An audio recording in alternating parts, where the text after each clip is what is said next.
보실 말씀은 누가복음 15장 25절부터 32절까지 말씀입니다. 누가복음 15장 25절부터 32절까지의 말씀 한 절씩 교독하겠습니다.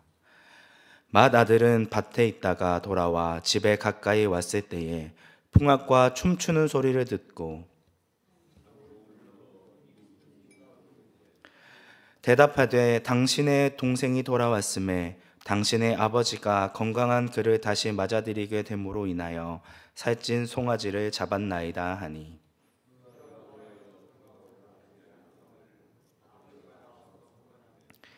아버지께 대답하여 이르되 내가 여러 해 아버지를 섬겨 명을 어김이 없거늘 내게는 염소 새끼라도 주어 나와 내 벗으로 즐기게 하신 일이 없더니,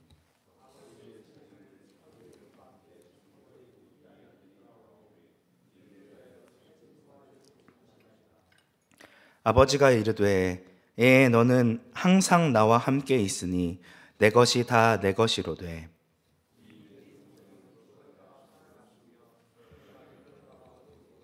우리가 즐거워하고 기뻐하는 것이 마땅하다 하니라. 아멘. 탕자의 이야기는 언제 들어도 참으로 감동적입니다. 오늘날 사람들은 둘째 아들과 같이 고리타분하고 답답한 아버지의 곁을 떠나 먼 나라로 가면 풍요로운 삶, 행복한 삶을 살게 될 거라 착각합니다. 하지만 하나님을 떠난 인간에게 주어진 삶은 비참함밖에 남아있지 않습니다. 우리는 탕자가 행했던 것처럼 자신이 하나님 앞에 잘못했음을 회개하고 지금까지 걸어왔던 방향에서 돌이켜 다시 아버지의 나라로 돌아가야 합니다. 그럴 때 사랑이 풍성하고 인자하신 아버지는 탕자에게 아들로서 권위를 다시 회복시켜 주시고 잔치를 베풀어 주십니다.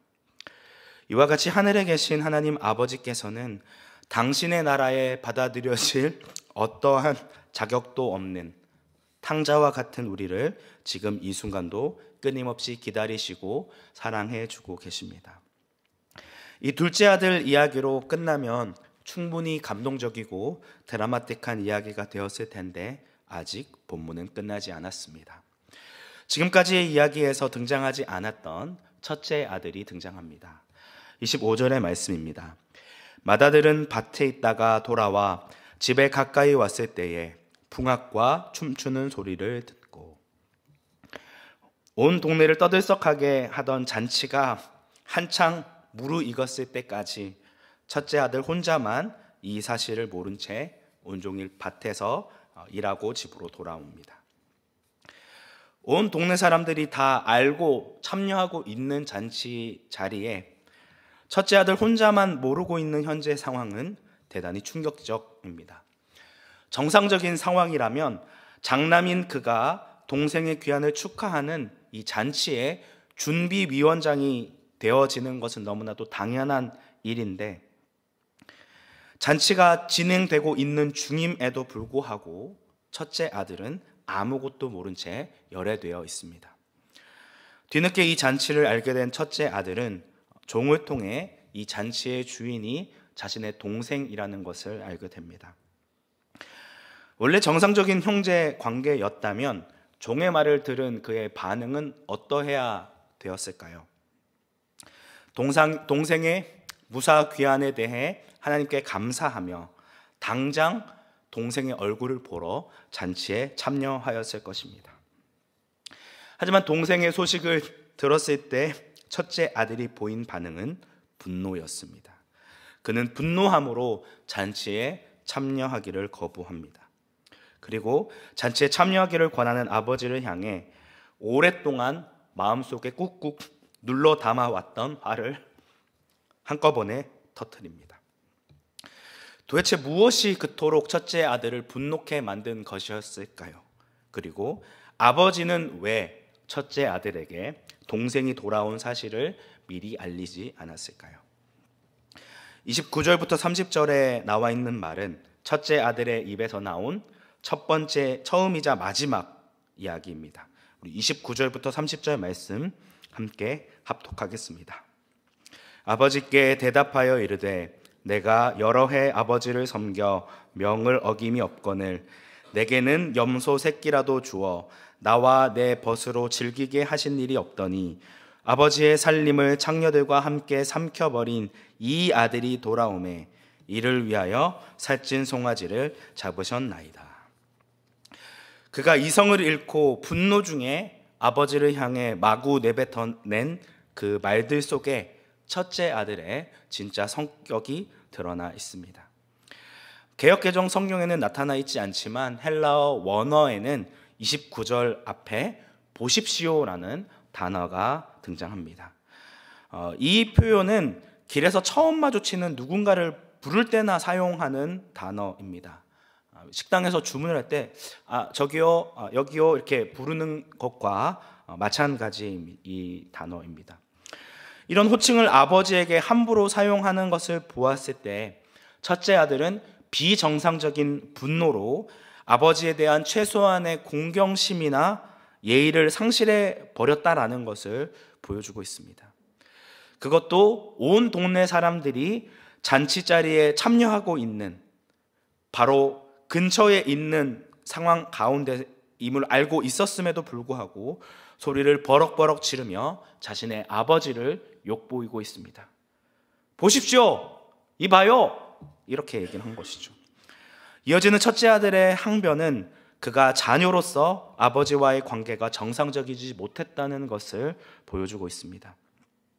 내가 여러 해 아버지를 섬겨 명을 어김이 없거늘 이라는 말에서 섬겼다라는 말은 헬라어로 둘류오라고 되어 있는데 이는 종을 의미하는 둘로스에서 파생되어진 단어입니다.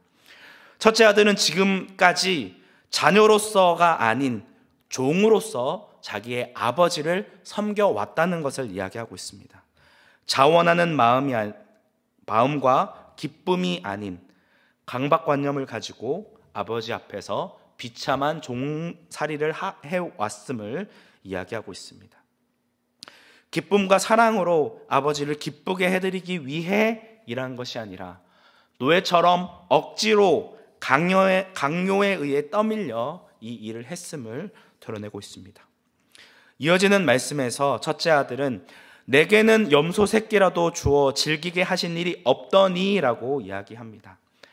다시 한번 그는 자신과 아버지와의 관계 안에서 즐거움과 기쁨이 없었다는 것을 다시 한번 강조합니다. 오랜 세월 동안 아버지의 집에서 아버지의 말에 순종하는 듯 보였지만 실제로는 기쁨과 자원하는 마음으로 이 일을 감당한 것이 아니라 억지로 마지못해 의무감에 이 일을 꾸역꾸역 해냈다는 것입니다. 아버지와 나와의 관계에는 기쁨과 즐거움이 전혀 없었다는 것을 반복합니다. 30절 말씀에서는 그가 자신의 동생과 어떤 관계를 맺고 있었는지를 보여주고 있습니다. 첫째 아들은 돌아온 동생을 가리켜 이 아들, 즉 당신의 아들이라고 표현하고 있습니다. 아버지에게는 아들일지 몰라도 나와는 아무 상관없는 남남이라는 것을 이야기하고 있습니다. 아울러 첫째 아들은 의도적으로 이 동생이 먼 나라에서 지을 법한 죄악들을 들추어내고 있습니다. 그는 하나밖에 없는 동생을 무신경한 존재, 형으로서 동생을 다독이고 품어주지는 못할 망정 오히려 그의 허물을 들추어내 정죄하고 있습니다. 이를 통해 자신은 창녀들과 노란한 동생과는 달리 도덕적으로 우월한 존재임을 뽐내고 있습니다. 어떻게 저 따위 인간 말종과 제가 비교가 될 수 있습니까? 열심히 일하고 수고한 나를 위해서는 무엇 하나 제대로 해주지 않고 어찌 저 무례한 자가 아버지의 집에서 다시 아들의 노릇을 할 수 있습니까? 당신에게 나는 어떠한 존재였나요? 당신을 위해 종과 같이 섬기고 열심을 다했던 나에게는 염소 새끼 하나 주지 않고 왜 도덕적으로 흠결이 있는 자격 없는 저딴 동생에게는 살찐 송아지를 잡아줄 수 있습니까? 라며 아버지에게 분노를 표출하고 있습니다. 이러한 첫째 아들의 분노가 이해가 되십니까? 첫째 아들은 동생과는 달리 눈에 띄는 잘못을 한 적이 없는 아들, 규칙을 잘 어기는 아들, 아버지의 농장에서 성실히 일하던 아들이었습니다. 하지만 이 아들의 분노를 통해 사실 그가 아버지를 위해 행했던 모든 성실함과 순종은 아버지를 기쁘시게 한 것이 아닌 자신이 원하는 것을 얻기 위한 수단이었음을 보여주고 있습니다. 그가 원하던 것은 무엇이었습니까? 둘째 아들과 동일하게 아버지의 재산이었습니다. 아버지의 재산을 차지함으로 얻게 될 부와 사람들의 인정, 그리고 명예를 바라보았던 것입니다. 그는 그 목적을 위해 불평불만하지 않고 아버지의 집에서 종처럼 일하였습니다. 동생이 아버지의 유산을 분배받아 먼 나라로 떠났을 때에도 아무 신경 쓰지 않았습니다. 맏아들로서 자신이 물려받을 유산은 여전히 남아있기 때문입니다. 하지만 모든 재산을 탕진한 둘째 아들이 돌아오자 그는 크게 분노합니다. 내가 물려받을 유산이 줄어들까 봐. 지금까지 아버지를 위해 수고했던 자신의 공로와 수고를 언급하고 있습니다. 아버지가 이러한 첫째 아들의 진짜 모습을 몰랐을까요? 아니요, 잘 알고 있었습니다. 그러기에 아버지는 그에게 둘째 아들이 돌아왔다는 사실과 그를 위해 성대한 잔치를 벌였다는 것을 미리 알리지 않았습니다. 그랬다면 애초에 잔치는 벌어지지 못했겠지요. 그래서 원래 정상적인 상황이라면 첫째 아들이 책임지고 준비해야 할 잔치에 자신이 스스로 연회장을 맡으며 첫째 아들에게도 잔치에 참여할 것을 권하고 있습니다. 31절부터 32절까지 말씀 함께 합독하겠습니다. 아버지가 이르되 너는 항상 나와 함께 있으니 내 것이 다 내 것이로되 내 동생은 죽었다가 살아났으며 내가 잃었다가 얻었기로 우리가 즐거워하고 기뻐하는 것이 마땅하다 하니라. 아버지는 분노와 원망을 품은 맏아들을 향해 화를 내고 정죄하는 것이 아니라 그럼에도 잔치에 들어오라 다독입니다. 내가 받을 유산은 여전히 남아있다. 항상 너가 나와 함께 있으니 나의 모든 것이 너의 것인데 어찌 내 마음을 이렇게도 몰라주느냐. 내 동생은 죽었다가 살아났고 잃었다가 다시 얻었으니 이 사실을 알고 분노할 것이 아니라 즐거워하고 기뻐하는 것이 마땅하지 아니하냐. 함께 잔치에 참여하자. 사랑의 마음으로 동생을 진심으로 품어주고 환영해 주자라고 이야기하십니다. 큰 아들이 이 기쁨의 잔치에 동참하기를 간절히 바라는 아버지의 애정 어린 강구입니다. 본문에는 이러한 아버지의 요청에 대한 첫째 아들의 반응이 나와 있지 않지만 그는 끝끝내 아버지의 요청을 거절했다는 것을 충분히 짐작해 볼 수 있습니다. 이 비유의 결론은 너무나도 충격적입니다. 도덕적으로 잘못을 저지른 아들은 아버지의 잔치에 들어가는데 아버지 곁을 떠나지 않았던 착한 아들은 잔치에 들어가지 못했다. 청녀들과 노란한 사람은 구원을 받았는데 도덕적으로 올바른 사람은 여전히 잃어버려진 상태이다. 여태까지 사람들이 알고 있었던 모든 내용이 완전히 뒤집혀지는 결과가 나타납니다. 두 아들은 모두 틀렸고 그럼에도 아버지의 사랑을 받았으나 한 명만 구원을 받고 한 명은 구원을 받지 못합니다. 예수님은 왜 이러한 비유의 말씀을 이야기하고 있는 것일까요? 왜 하나는 구원받고 아버지와의 바른 관계 가운데 회복되어지지만 다른 한 아들은 아버지와의 관계가 회복되어지지 못할까요? 첫째 아들은 집에 남아 있었지만 실상은 동생과 다를 바 없는 죄인, 아버지의 유산을 바라보며 억지로 어쩔 수 없이 종처럼 일하던 사람이었습니다. 첫째 아들이 아버지의 사랑을 잃고 아버지의 집으로 들어가지 못한 이유는 최소한 나는 동생보다 도덕적으로 우월하다는 교만함 때문이었습니다. 자신의 행동에 대한 의가 아버지의 잔치에 동참하지 못하도록 방해했습니다. 자신의 의로움으로 하나님께 나아가고자 하는 이 모습이 오히려 그가 잔치에 참여하지 못하도록 만들었다는 것이죠. 이 비유를 통해 예수님께서는 누구를 향해 이 메시지를 주고 계십니까? 당시 예수님의 비유의 말씀을 듣고 있었던 청중들을 향해 하신 말씀입니다. 15장 1절과 2절 말씀입니다. 모든 세리와 죄인들이 말씀을 들으러 가까이 나아오니 바리새인들과 서기관들이 수군거려 이르되 이 사람이 죄인을 영접하고 음식을 같이 먹는다 하더라.